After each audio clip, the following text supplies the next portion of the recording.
বিভিন্ন বুথ ফেরত সমীক্ষা দেখানো হয়েছে রাজ্যে ক্ষমতায় ফিরছে তৃণমূলের অভিযোগের পরই রাজ্যে বিভিন্ন জেলায় শুরু হয়েছে সিপিএম তৃণমূল সংঘর্ষ। গতকাল রাতে বর্ধমানের সোনাপলাশী গ্রামে সিপিএম এর তৃণমূল সমর্থকদের মধ্যে সংঘর্ষ বাধে, চলে ব্যাপক বোমাবাজিও, শুরু হয় ইট বৃষ্টি। ওই সময় টিউশন পড়ে বাড়ি ফেরার পথে সংঘর্ষের মধ্যে পড়ে জখম হয় এক ছাত্রী। তাকে বর্ধমান মেডিকেল কলেজ হাসপাতালে ভর্তি করা হয়েছে। দুপক্ষই একে অন্যের বিরুদ্ধে থানায় অভিযোগ দায়ের করেছে।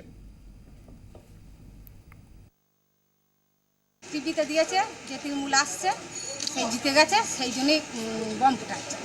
সে বম ফুটাচ্ছে, আমাদের দেখার দরকার নেই। দিয়ে বিরাট মারামারি লেগে গেছে। আমরা ছুটে গিয়ে দেখছি, হ্যাঁ মারপিট হচ্ছে। ওরা ছুটে লাঠি ঠাঙানি মারতে আসছে, আমাদের সব ছুটে এসেছে। থামাথামি করছি, আমি আটকাছি করছি। ঘর থেকে মেয়ে ছেলেরা গাদা এত ইট, মেয়ে ছেলেরা ইট নিয়েছে, কেউ লাঠি নিয়েছে, কেউ পাটকেল নিয়েছে, নিয়ে এমন মেরেছে আমার মেয়ের পাটা ভেঙে দিয়েছে। একবারে মেয়ে কোথা থেকে ওরে বাড়ি আসছিল, দিয়ে এমন ইট মেরেছে, একবারে পাটা ভেঙে গেছে, যন্ত্রণা ছটফট করছিল। গাড়ি করে নিয়ে আমরা থানায় এসেছি, থানা থেকে হসপিটালে নিয়ে গিয়েছি। বিভিন্ন সংবাদ মাধ্যমে এক্সিট পোল প্রকাশ হওয়ার পরেই জেলায় জেলায় বাড়ছে হিংসা, দাবি বর্ধমানের সোনাপলাশীর সিপিএম নেতা মেহবুব হোসেনের।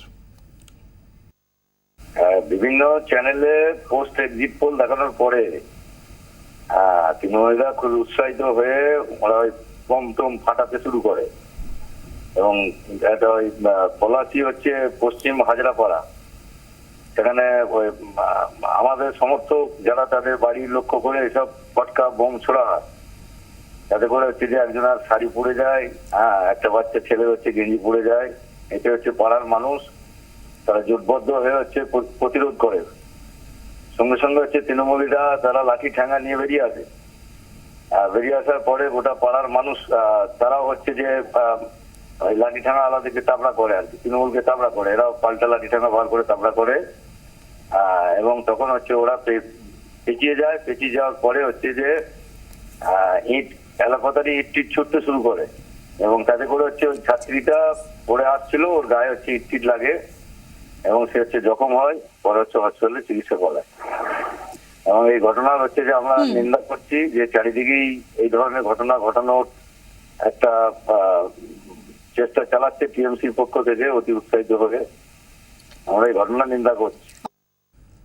তবে সোনাপলাশীর ঘটনায় যাবতীয় অভিযোগ অস্বীকার করেছে স্থানীয় তৃণমূল নেতা গোলাম জার্সিস।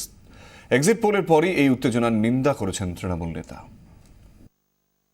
এই এক্সিট পোল দেখিয়েছে কালকে আপনার সমস্ত চ্যানেলে। এটা দেখার পর সারা বাংলার সমস্ত গ্রামের মানুষ, শহরের মানুষ তারা আনন্দিত বা উৎফুল্ল। শুধু দলের লোকেরাই নয়, তৃণমূল কংগ্রেস এর সঙ্গে জড়িত নয়, এটা আমরা বলছি। তৃণমূল কংগ্রেসের মধ্যে কোনোভাবেই জড়িত নয়। সেই জন্য আমরা এটা আপনাদেরকে বলছি যে নিশ্চিতভাবে ওই তো কোনো মানুষ, হয়তো আপনার সাধারণ মানুষ সেখানে আপনার তারা হয়তো করে থাকতে পারে অতি উৎসাহে, কিন্তু এই ঘটনা আমরা নিন্দা করছি। এটা করা কাম্য নয়। তৃণমূল কংগ্রেসের পক্ষ থেকে এমন কোনো নির্দেশ আমরা দিইনি যে যাতে এক্সিট পোল থেকে বাজি ফোটাতে হবে বা কাউকে আক্রমণ করাতে হবে। ওই বাচ্চা মেয়েটির প্রতি আমাদের সহানুভূতি রইল।